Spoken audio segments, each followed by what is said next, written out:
grande parte do que a gente chama de subsídio está aqui. A parte do subsídio do BNDES está impactando nessa linha. A gente criou uma coisa que eu pensava que isso era coisa do passado. Lendo o jornal hoje, o governo vai voltar com isso. O governo começou a subsidiar o setor elétrico. Ele definiu um marco regulatório, falou, o preço da energia vai ter que cair porque eu quero, não caiu do jeito que ele queria, ele começou a dar subsídios. E a gente criou também um programa Minha Casa Minha Vida. Não estou falando contra o programa. O governo quis criar um programa de habitação popular, criou um programa que chegou a 18 bilhões por ano, no ano passado caiu. Vocês vão me falar, está vendo? Como você é pessimista, o gasto aqui caiu. Eu vou explicar como é que foi essa queda. E a gente criou também uma desoneração de folha, que o custo fiscal disso no ano passado foi 25 bi. Resultado, em 2009, 2010, a gente gastava 9 bi. Com todas essas coisas aqui que eu estou chamando de subsídio, ano passado foi 62 bi. Aí vocês vão me falar o seguinte, bom, onde é que dá para cortar? Esse aqui desapareceu, mas esse aqui está crescendo. Esse aqui cortou. Esse aqui você vai falar, está vendo? O governo cortou Minha Casa Minha Vida, cortou coisa nenhuma. Tem uma coisa, um fundo que eu estou estudando, que se chama FGTS, que eu não tenho nenhum dinheiro lá. Mas o governo falou o seguinte, esse fundo é uma coisa muito interessante, porque ele dá para o poupador, o dono do fundo, que são vocês, os cotistas, dá TR mais 3% ao ano, que é muito menos do que a inflação. E o fundo aplica uma parte grande do dinheiro dele à taxa de juros de mercado. Quando ele desaplica esse dinheiro, é porque o governo pediu a ele algum favor. Como, por exemplo, no ano passado, o governo chegou para o fundo e falou, ó, eu tenho um programa que se chama Minha Casa Minha Vida, faixa 1, que eu financio com um orçamento, só que eu não tenho dinheiro. Vocês vão ter que pagar para mim. E aí? Representando vocês, tem uma coisa que se chama Conselho Curador. O Conselho Curador aprovou. E aí o governo falou, está vendo, eu economizei do orçamento. Realmente ele economizou, porque ele jogou a conta para o FGTS. Aí o que vai acontecer nesse ano de 2016? Exatamente a mesma coisa. Em 2017, não sei, mas para vocês terem uma ideia, em geral, o governo joga de programas que ele não consegue financiar no orçamento da União, ele joga para o FGTS, algo como 2, 3 bi por ano. Quanto é que ele jogou em 2016? Um pouquinho a mais, 40 bi. Então, assim, isso aqui não caiu coisa nenhuma. Ele jogou para o FGTS, que ele totalmente controla o FGTS. Eu estou escrevendo sobre isso, daqui a um mês vocês vão entender exatamente a dinâmica desse fundo. Aonde chegamos, para terminar, já me estendi muito. Bom,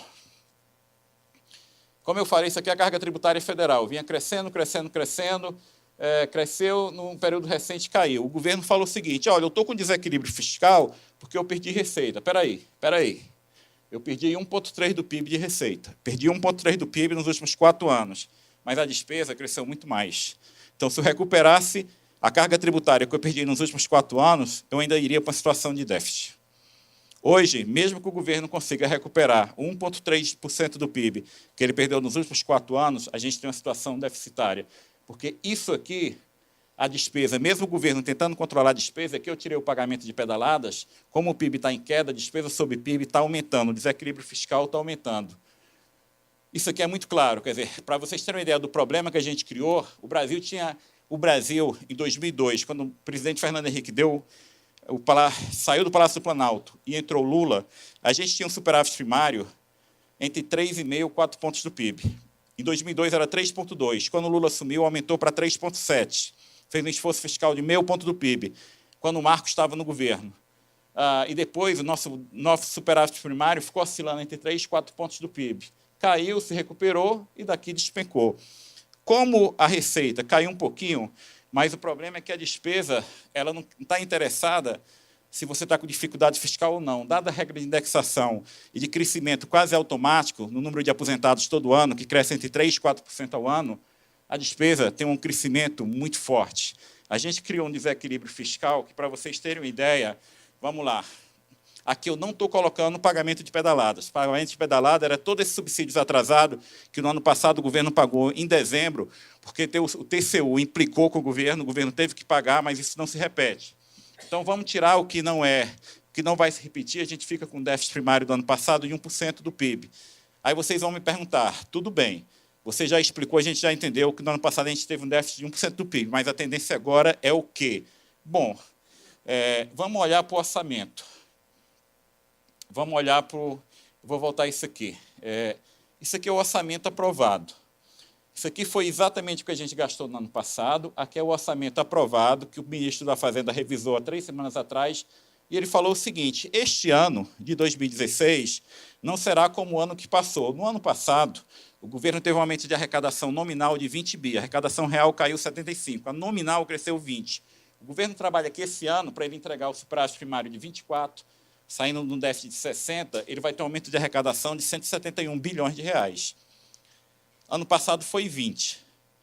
171 bi esse ano, um ano que vai ser muito semelhante ao ano passado. Aí o governo, como ele é extremamente cauteloso, ele falou o seguinte: espera aí, mas se houver frustração de receita, aí eu posso gerar um déficit de 60 bi. Espera aí. Se houver, quer dizer, a economia esse ano não vai crescer 10%, vai crescer, vai ter uma queda de menos 3,5% ou menos 4%, que vai ser semelhante ao ano passado. A arrecadação nominal não vai crescer 171 bilhões. Então, claramente, isso que a gente aprovou está furado. Agora, essa conta aqui da despesa primária não está furada, não. Porque aqui é gasto obrigatório. O governo falou o seguinte: esse ano, de ajuste fiscal, a minha despesa vai crescer 87 bi. 20 bi pessoal, 60 bi previdência, 7 bi tudo o resto. Esse 7 bi tudo o resto está subestimado. Mas para o governo terminar esse ano com o mesmo déficit do ano passado, ele tem que ter um aumento de arrecadação de 87 bi. Só que ele fez algo adicional. Ele permitiu os estados, que eu não vou falar hoje, que não dá tempo, reduzir o pagamento de juros. Para os estados pegar essa redução de pagamento de juros da dívida que eles têm junto ao governo federal e pagar pessoal e custeio. Isso significa que os estados vão economizar menos. Então, eu vou ter uma piora. Possivelmente, a arrecadação do governo não vai crescer 87, vai crescer 50, 60 e olhe lá. Então, o déficit do governo vai crescer uns 30 bi, vai sair de 60 para 90, e os estados vão piorar o déficit. Então, possivelmente, a gente vai ter um resultado deficitário esse ano em torno de 110 bi, que é próximo de 2% do PIB. Então, em ano de ajuste fiscal, o desequilíbrio fiscal está aumentando.